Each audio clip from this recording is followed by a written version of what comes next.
Бельгиядағы қазақстандық студенттер 15 наурызда өтетін референдумға белсене қатыспақ. Бұл туралы жастар елші Роман Василенкомен кездесу барысында мәлімдеді.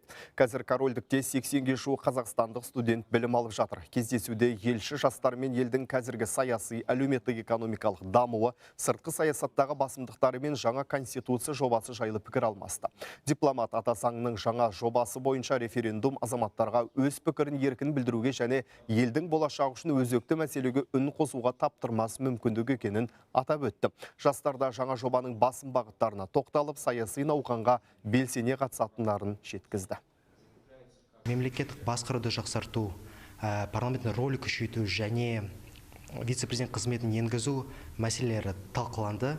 Менің ойымша, бұл кездесу студенттерге өте пайдалы болды. Біз үшін еліміздің болашағы өте маңызды. Сондықтан референдумға қатысып, конституциялық құқымды пайдаланып, дауыс беремін.